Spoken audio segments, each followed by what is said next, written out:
నమస్కారం BJP TV news కి స్వాగతం. హెడ్లైన్ చూద్దాం.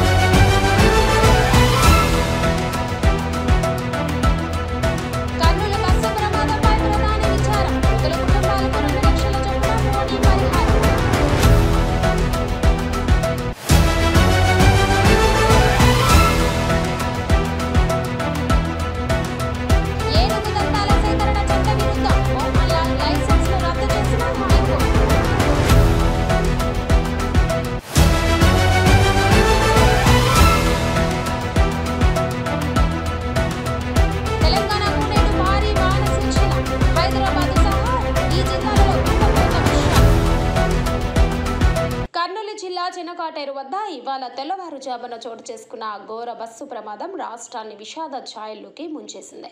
హైదరాబాద్ నుంచి బెంగళూరుకు వెళ్తున్న వేమూరి కావేరీ ట్రావెల్స్ ప్రైవేటు బస్సును బైక్ ఢీకొనడంతో ఒక్కసారిగా మంటలు చెలరేగాయి.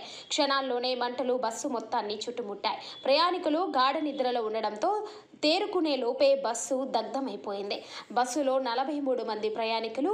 డిఐజీ కోయ ప్రవీణ్ వివరాల ప్రకారం బస్సులో మొత్తం 43 మంది ఉన్నారు. అందులో 41 మంది ప్రయాణికులు, 2 డ్రైవర్లు, 41 మంది ప్రయాణికుల్లో 39 మంది పెద్దలు, 2 చిన్నపిల్లలు ఉన్నారు. వీరిలో 10 మంది మహిళలు. ఇప్పటి వరకు బస్సులో నుంచి 19 మంది మృతదేహాలు ఫోరెన్సిక్ బృందం వెలికితీసింది. వీరి గుర్తింపు ప్రక్రియ కొనసాగుతుందని చెప్పారు. సురక్షితంగా ఉన్న 19 మందిని గుర్తించామని, వీరిలో పలువురు ఆసుపత్రిలో చికిత్స పొందుతున్నారని తెలిపారు. హైదరాబాద్ నుంచి రాత్రి 10:30 బయలుదేరిన బస్సు తెల్లవారుజామున 3:30 ప్రాంతంలో చినకాటేరు సమీపంలో బైక్ ఢీకొట్టింది. బైక్ పూర్తిగా బస్సు క్రిందకు వెళ్లిపోయిందని కర్నూలు కలెక్టర్ సిరి తెలిపారు. ఢీకొట్టిన వెంటనే మంటలు చెలరేగి క్రమంగా బస్సు మొత్తాన్ని వ్యాపించాయి. డీజిల్ ట్యాంకు దెబ్బతినకపోయినా ముందు భాగంలో మంటలు చెలరేగినట్లు డీఐజీ తెలిపారు. బస్సును ఢీకొన్న పల్సర్ బైకు కర్నూలు ప్రజానగర్కు చెందిన శంకర్ది అని ఆయన అక్కడికక్కడే మృతి చెందినట్లు వెల్లడించారు. బైక్ ఢీకొట్టిన తర్వాత బస్సు దాదాపు 300 మీటర్లు లాక్కెళ్లినట్లు తెలిపారు.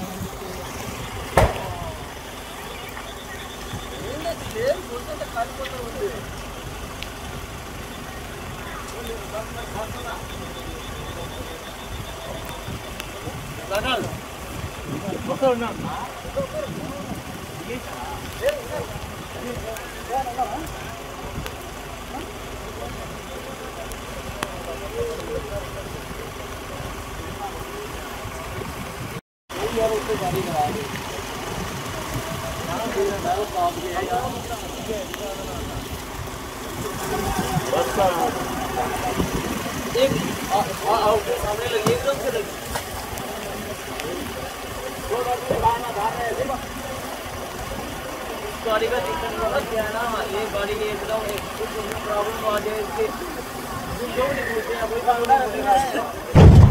है स्लीपर का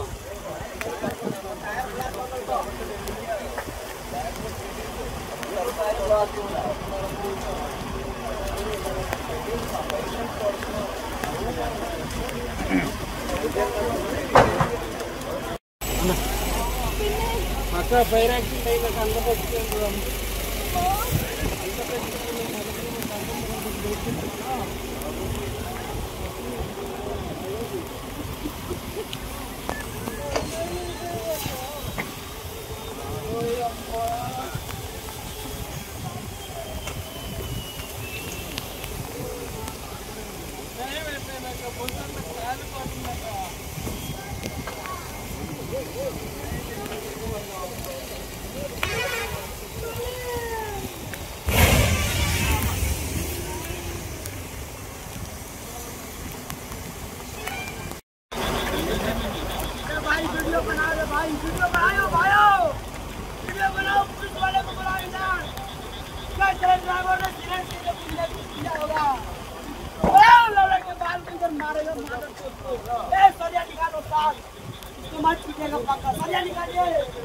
हम लोग का ये जान लेने वाला तो पक्का ये जान लो, इसको पता था कि नहीं आपने लोगों का नहीं पड़ेगा।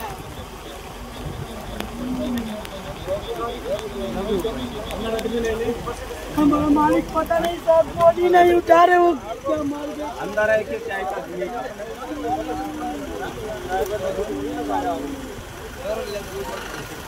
कंडक्टर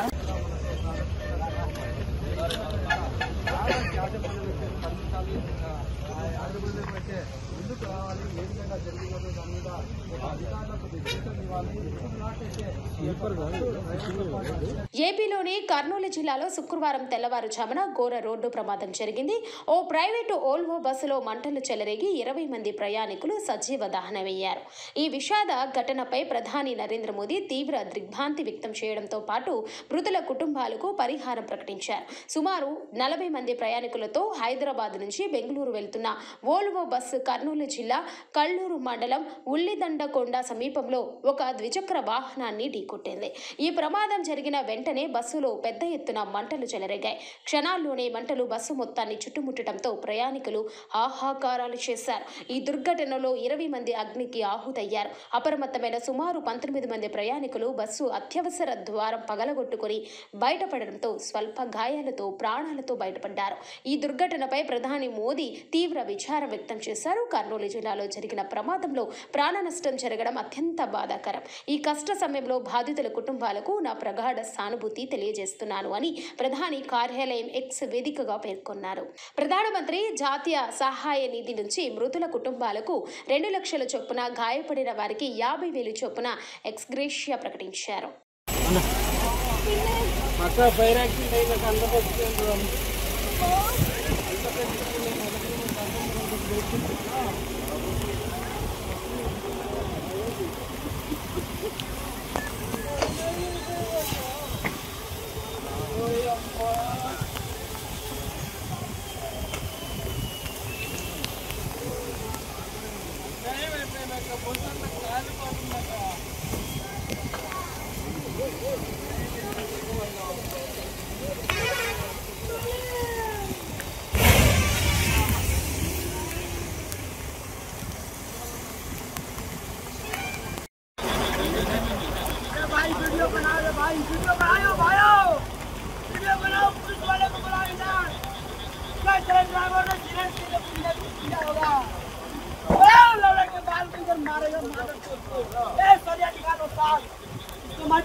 हम लोग का ये जान लेने वाला तो पक्का ये जान लो, इसको पता था कि नहीं आपने लोगों का नहीं पड़ेगा।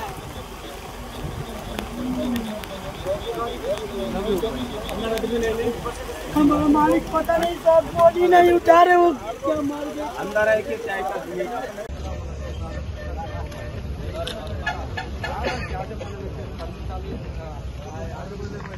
ముందుకు రావాలి, ఏ విధంగా జరిగిపోతే దాని మీద అధికారులకు విస్తృతం ఇవ్వాలి.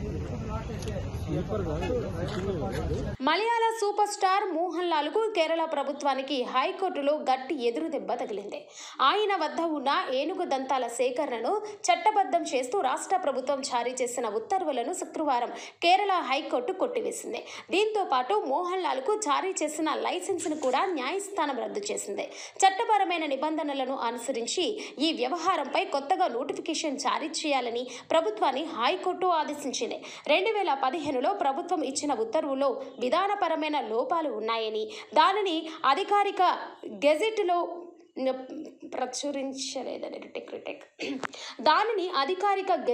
ప్రచురించలేదని అందువల్ల అది చెల్లదని కోర్టు స్పష్టం చేసింది. వన్యప్రాణుల సంరక్షణ చట్టాలకు సంబంధించిన విషయాల్లో ప్రభుత్వాలు నిబంధనలకు అనుగుణంగా వ్యవహరించాలని వ్యాఖ్యానించింది. కాగా ఈ తీర్పుపై మోహన్ లాల్ తరఫు న్యాయవాది స్పందిస్తూ ఇది కేవలం సాంకేతిక సమస్య మాత్రమేనని పేర్కొన్నారు. 2011 డిసెంబర్ 21న కొచ్చిలోని తెవరాలో ఉన్న మోహన్ మోహన్ లాల్ నివాసంలో ఆదాయపు పన్ను శాఖ అధికారులు సోదాలు నిర్వహించారు.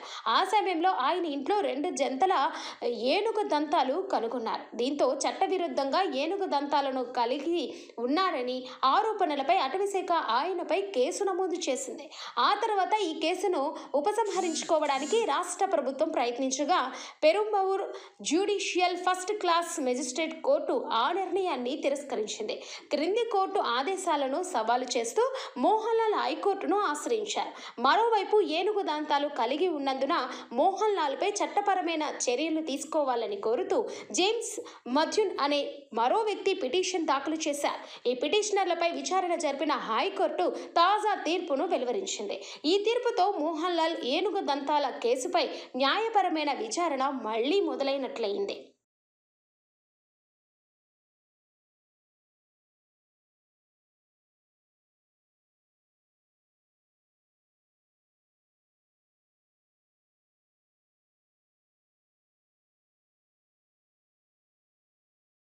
కర్నూలు జిల్లాలో ప్రమాదానికి గురైన వి కావేరీ ట్రావెల్స్ బస్సు ఘోర విషాదాన్ని మిగిల్చింది. డోర్ తెరవకుండా డ్రైవర్ పారిపోవడం, బైక్ను ఢీకొట్టిన ఆగకపోవడం 20 మంది ప్రాణాలు సజీవ సమాధి అయ్యాయి. ఈ ప్రమాద ఘటనపై యుఏఈ పర్యటన ఉన్న ఏపీ సీఎం చంద్రబాబు నాయుడు అధికారులు సంబంధిత శాఖ మంత్రితో వీడియో కాన్ఫరెన్స్ ద్వారా మాట్లాడారు. ఇతర రాష్ట్రాల రవాణా శాఖ మంత్రులు అధికారులతో సమగ్ర విచారణకు ఆదేశించారు.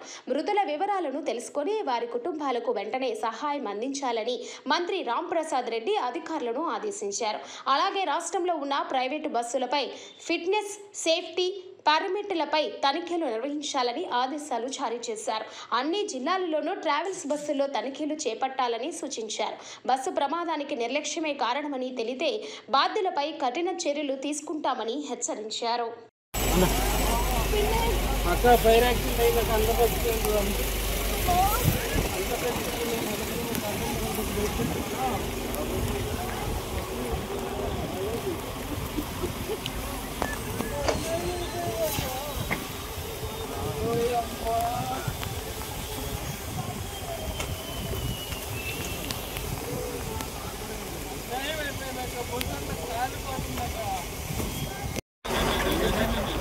भाई वीडियो बना रहे भाई, वीडियो बनाओ, वीडियो बनाओ, पुलिस वाले को बुलाओ इधर। क्या चले ड्राइवर ने सीरेन किया होगा, लौड़ा के बाल किधर मारेगा, सरिया निकालो साल, इसको मत पीछेगा पक्का, सरिया निकालिए। हम लोग का ये जान लेने वाला तो पक्का ये जान ले लो, इसको पक्का ताकि नहीं आप लेने वाला गाड़ी नहीं निकालेगा।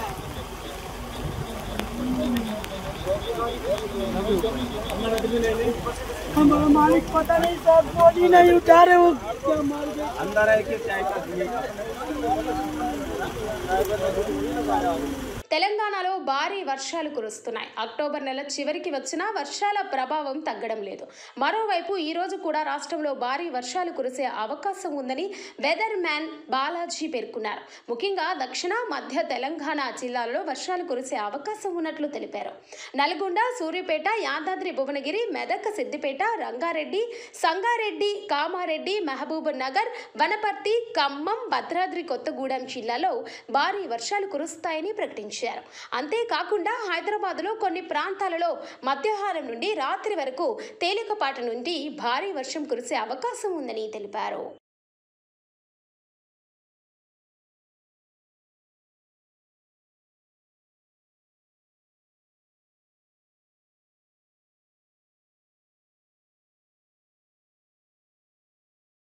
సిద్దిపేట జిల్లా గౌరారం గ్రామంలో ఉన్న కావేరీ విశ్వవిద్యాలయంలో ఈరోజు ఒక ముఖ్యమైన కార్యక్రమం జరిగింది. తెలంగాణ రాష్ట్ర గవర్నర్ శ్రీ జిష్ణుదేవ్ వర్మ గారు ముఖ్య అతిథిగా హాజరై నూతనంగా ఏర్పాటు చేసిన సమీకృత పరిశోధన కేంద్రాన్ని లాంఛనంగా ప్రారంభించారు. పరిశోధన కేంద్రాన్ని ప్రారంభించిన అనంతరం గవర్నర్ జిష్ణుదేవ్ వర్మ గారు వివిధ విభాగాలను ఆసక్తిగా పరిశీలించారు. ఈ కేంద్రాల పనితీరు గురించి, అవి వ్యవసాయ రంగానికి అందించబోయే సేవలను గురించి గురించి విశ్వవిద్యాలయ అధికారులను అడిగి తెలుసుకున్నారు. ఈ పరిశోధన కేంద్రం ద్వారా స్థానిక రైతులకు, విద్యార్థులకు, పరిశోధకులకు అపారమైన ప్రయోజనం చేకూరుతుందని గవర్నర్ ఆశాభావం వ్యక్తం చేశారు. ఆధునిక వ్యవసాయ పద్ధతులు, పరిశోధనల ద్వారా తెలంగాణ వ్యవసాయ రంగం మరింత వృద్ధి చెందుతుందని ఆయన అన్నారు.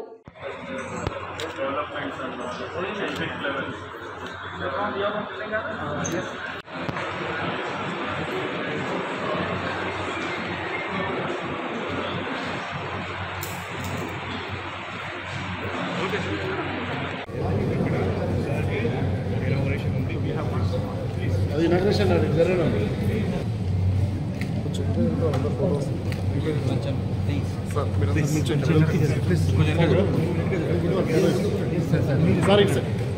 సార్ సార్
ఏ వేళలోనైనా శాంతి భద్రతల పరిరక్షణకే మేమున్నామని భరోసా కల్పించేందుకే కార్డన్ సెర్చ్ నిర్వహిస్తున్నట్లు డీఎస్పీ శ్రీనివాస్ తెలిపారు. వికారాబాద్ జిల్లా పరిగి పురపాలక పరిధిలోని ఎర్రగడ్డపల్లి సుల్తాన్ నగర్ కాలనీలో ఎస్పీ నారాయణ రెడ్డి ఆదేశాల మేరకు డీఎస్పీ ఆధ్వర్యంలో పోలీసులు కార్డన్ సెర్చ్ నిర్వహించారు. ఈ సందర్భంగా కాలనీలోని ప్రతి ఇంటికి క్షుణ్ణంగా తనిఖీ చేశారు. ఆధార్ కార్డులు సేకరించి పరిశీలించి ఇంట్లో ఎంతమంది ఉన్నారని ఆరా తీశారు. అలాగే వాహనాల ఆర్సీ పత్రాలను పరిశీలించి ఎలాంటి పత్రాలు లేని 25 బైకులను పోలీసులు సీజ్ చేశారు. వాహన యజమానులు సరైన పత్రాలు చూయించి తమ వాహనాలను తీసుకెళ్లాలని డీఎస్పీ శ్రీనివాస్ తెలిపారు. నేర నియంత్రణలకు కాలనీ వాసులంతా కలిసి డబ్బులు పోగేసుకొని కాలనీలో సీసీ కెమెరాలు పెట్టించుకోవాలని డీఎస్పీ తెలిపారు. దీనివల్ల ఎవరైనా అగాంతకులు కాలనీలోకి వస్తే వారిని గుర్తించి వెంటనే పట్టుకోవడానికి పోలీసులకు సులువుగా ఉంటుందని డీఎస్పీ శ్రీనివాస్ తెలిపారు. పిల్లలని పెండింగ్ చేసుకున్నా ఇక పని చేసుకుంటూ ఉన్నాయి.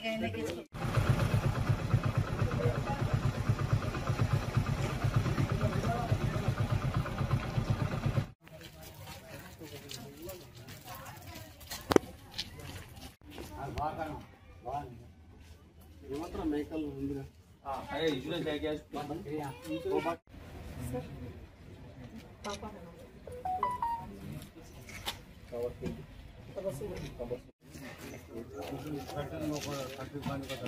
ఎన్ని ఉంటారు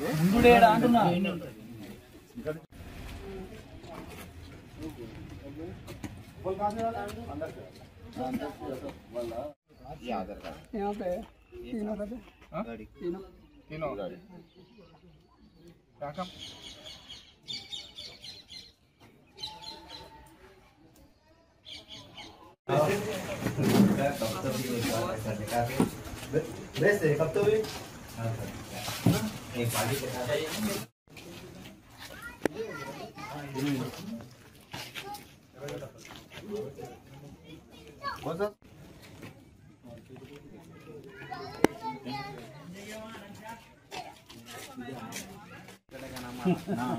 काम करेगा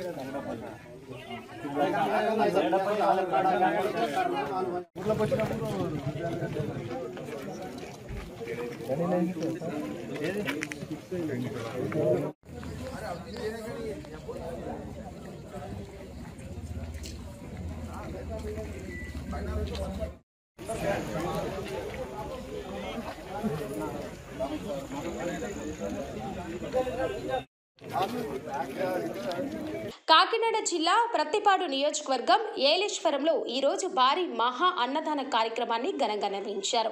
యూవీఆర్ సంస్థల మేనేజింగ్ డైరెక్టర్ ఉమ్మడి వెంకట్రావు ఆధ్వర్యంలో ఆర్టీసీ కాంప్లెక్స్ ప్రాంగణంలోని శ్రీ కనకదుర్గమ్మ గుడి వద్ద ఈ పుణ్య కార్యాన్ని చేపట్టారు. దేవి నవరాత్రులు దుర్గా గుడి వద్ద ఘనంగా నిర్వహించిన అనంతరం ఈ మహా అన్నదానం చేపట్టారు. ముఖ్యంగా కార్తీక మాస విశిష్టతను పాటిస్తూ నిష్ఠ నియమాలతో ఉన్న దీక్ష భక్తులకు ప్రత్యేక ఏర్పాట్లు చేశారు. ఇందులో అయ్యప్ప స్వాములు, శివమాల భక్తులు, భవానీ భక్తులు, సత్యదేవుని దీక్షా భక్తులు భక్తి నియమాలు పాటించి అన్న ప్రసాదం స్వీకరించారు. యూవీఆర్ సంస్థ ఈ పుణ్యకార్యాన్ని అత్యంత శ్రద్ధతో నిర్వహించింది. ఈ కార్యక్రమంలో బీజేపీ జిల్లా మాజీ అధ్యక్షుడు చిలుకూరి రామ్ కుమార్, బీజేపీ జిల్లా మాజీ వైస్ ప్రెసిడెంట్ ఉమ్మడి వెంకట్రావు, నగర పంచాయతీ చైర్పర్సన్ అలమండ సత్యవతి చలమయ్య, కౌన్సిలర్లు బోదిరెడ్డి గోపి, ముది నారాయణ స్వామి, బదిరెడ్డి గోవిందు తదితరులు పాల్గొన్నారు. పార్టీలకు అతీతంగా యూవీఆర్ అభిమానులు మరియు స్థానిక నాయకులు పెద్ద సంఖ్యలో తరలివచ్చారు.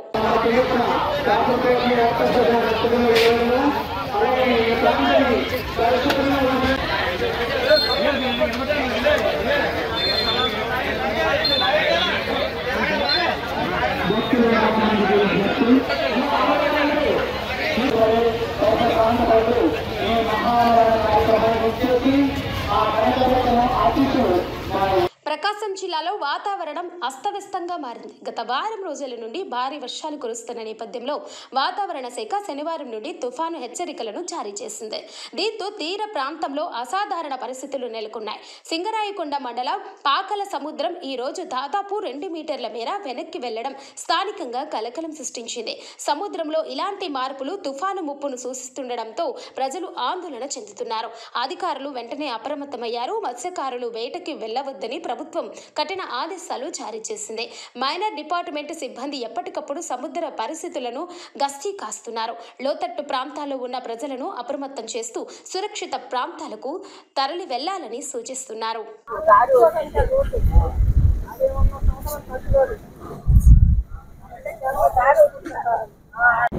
హాయ్, నమస్తే, వెల్కమ్ టు ట్రూత్ న్యూస్. నా పేరు జిలాని, సింగరాయకొండ, ప్రకాశం డిస్టిక్. ప్రకాశం జిల్లా సింగరాయకొండ మండలంలో పాకల గ్రామంలో సముద్రం దగ్గర ఉన్నాము. ఈ తుఫాను ప్రభావంతో సముద్రం తీవ్ర ఉగ్రరూపం దాల్చింది. తుఫాను ప్రభావంతో ఇక్కడ ఉన్న వాళ్ళు కూడా కొట్లు మూసేసి ఇళ్లకెళ్ళిపోయిన పరిస్థితి చూస్తున్నాము. ఇక్కడ ఈ తుఫాను చాలా తీవ్రతగా ఉండిద్దని చెప్పి నెల్లూరు నుంచి విశాఖపట్నం దాకా ఎక్కువ తీవ్రత ఉండిద్దని చెప్పి ఇక్కడ అధికారులు చెప్తున్నారు. ఈరోజు తుఫాన్ గురించి మన మెరైన్ ఎస్ఐ గారు మనతో ఉన్నారు, అడిగి తెలుసుకుందాం దాని ఎఫెక్ట్ గురించి. సార్, ఈ తుఫాను ఎంత దూరం వచ్చింది గురించి? నా పేరు ఈశ్వరయ్య అండి. నేను marine police station, Ramayapatnam police స్టేషన్లో ఎస్ఐగా పనిచేస్తున్నాను. మరి ఈరోజు ఈ సైక్లోన్ ప్రభావం వలన మా సిఐ గారు శ్రీ శివనారాయణ గారు రామాయపట్నం నుంచి పాకల వరకు మా స్టాఫ్ అందరినీ బందోబస్తు చేసుకొని ఎవరిని కూడా ఈ తుఫాను సందర్భంగా మత్స్యకారులు కానీ ఇతరులు కానీ సముద్రం యొక్క పరిస్థితిని బట్టి లోపలికి ఎవరిని వెళ్ళొద్దని చెప్పడము, అలాగే వాళ్ళు ఈ సముద్రంలోకి దిగితే ప్రాణాపాయాలు జరిగే పరిస్థితి కాబట్టి వాళ్ళకి తెలియపరుస్తూ మత్స్యకారులు చేపల వేటకు కూడా వెళ్ళొద్దని చెప్పి తెలియపరిచారు. మేము ఇక్కడుండి మత్స్యకారులను ఆ చేప వేటకు కూడా వెళ్లకుండా అందరికీ తెలియపరిచాము. ఆఫీసులో కూడా చెప్పుకున్నారు. అంతేకాకుండా ఈ తుఫాను ప్రభావంగా ఏపీ రాష్ట్ర assembly deputy speaker Raghurama Krishnaraju శుక్రవారం ఉదయం వేకువజామున శ్రీ వెంకటేశ్వర స్వామివారి అభిషేక సేవలోని స్వామివారిని దర్శించుకున్నారు. దర్శనానంతరం ఆయనకు ఆలయ రంగనాయకుల మండపంలో వేద పండితులు వేద ఆశీర్వచనం చేయగా ఆలయ అధికారులు స్వామివారి శేష వస్త్రంతో సత్కరించి తీర్థ ప్రసాదాలను అందజేశారు.